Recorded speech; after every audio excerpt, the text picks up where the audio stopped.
morning and welcome to another assembly. So today I'm going to use these pictures up here on my board to help us tell our story. I wonder if you can guess what my pictures are of. I know I'm not the best artist, but hopefully you can see that they are dice. Now we use dice for all sorts of things. I'm sure we use them in maths lessons to help us with maths problems. We also use them to play games. But there is another person that might use some dice, and that person is a gambler. Now, the young man in our story today, he was a bit of a gambler. But he didn't use dice to gamble on the horses or the football. He gambled with something much more important. He gambled with his life. Now, should we find out a bit about him and what happened in his story? See, our young man, he liked one very important word, and that word was I. Can you see my I here? See, I want it now. I would like this, I would like that, I would like it all, and I really want it now.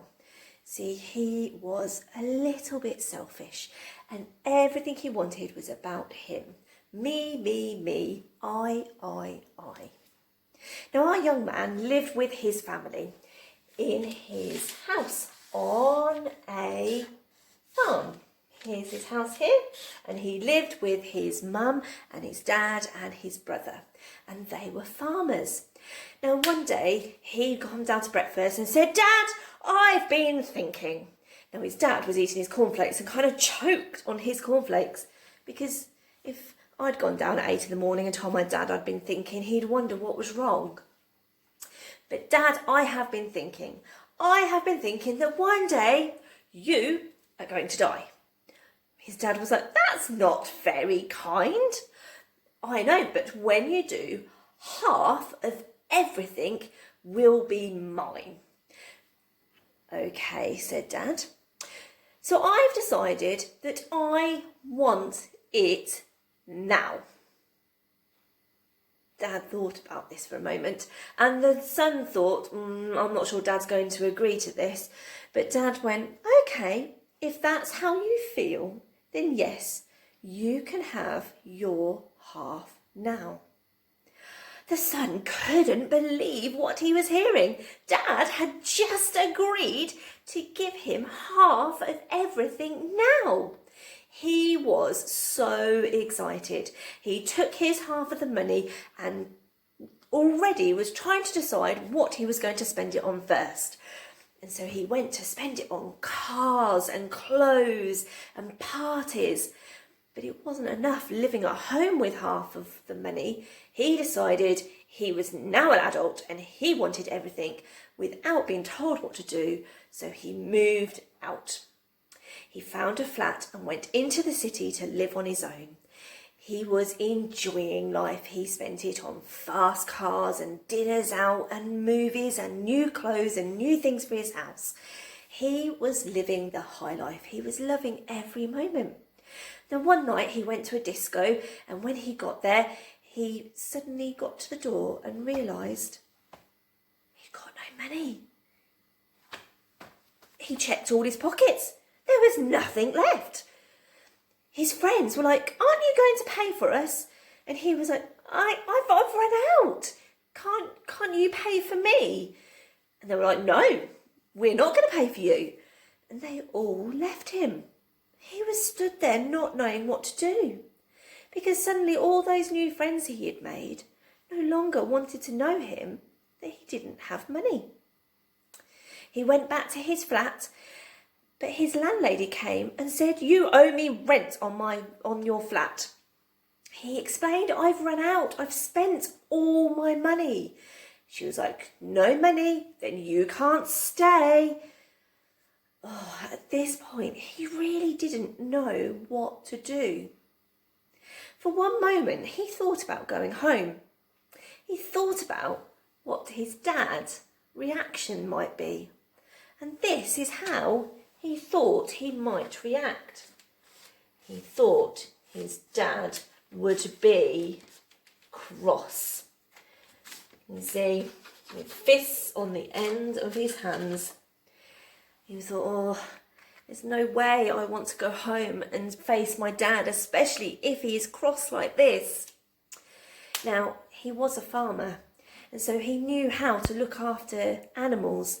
So he found himself a job feeding the pigs. Are you ready? I'm not very good at art, so you'll have to tell me if this looks like a pig. There you go. Here's our piggy in the field. And so he took on the job of feeding the pigs. It was disgusting because we know pigs are a little bit smelly. But he'd run out of money and he wasn't earning much money. And so he didn't know where he was going to sleep and what he was going to eat. So he made the decision that he was going to eat the pig food and sleep with the pigs.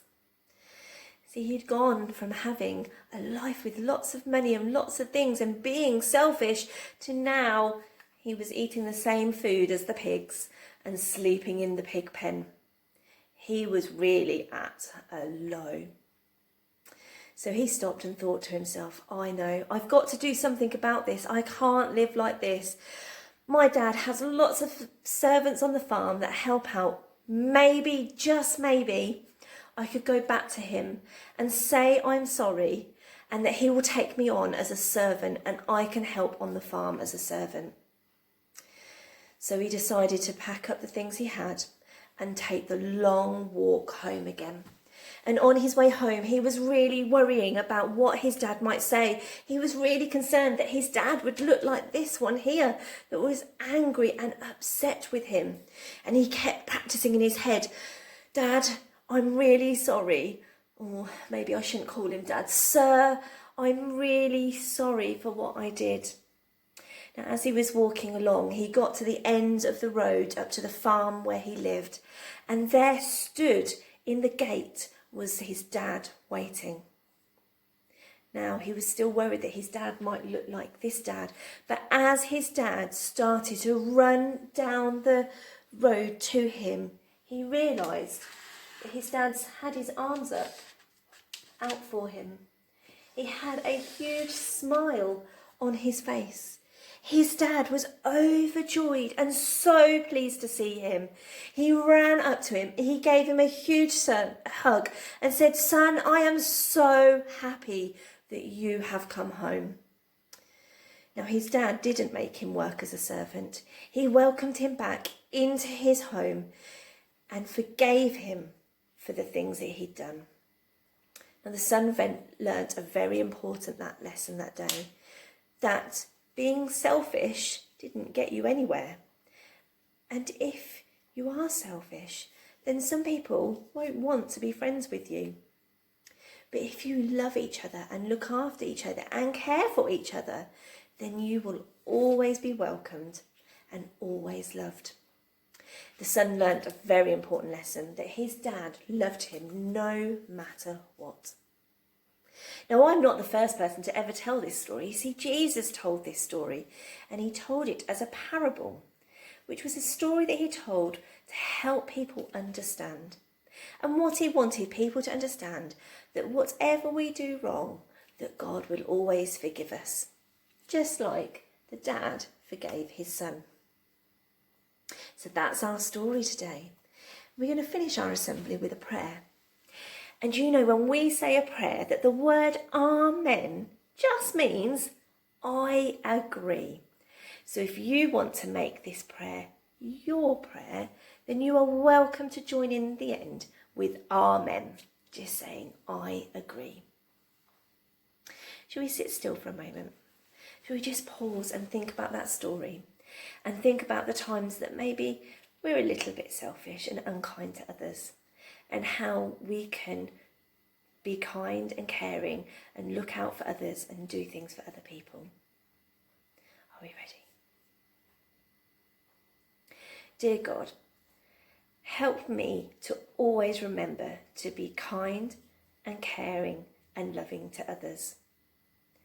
Help me not to be selfish. And when I do get things wrong, help me to say sorry. Amen. Well, it has been lovely to have another assembly with you, and hopefully I will see you again soon. Bye.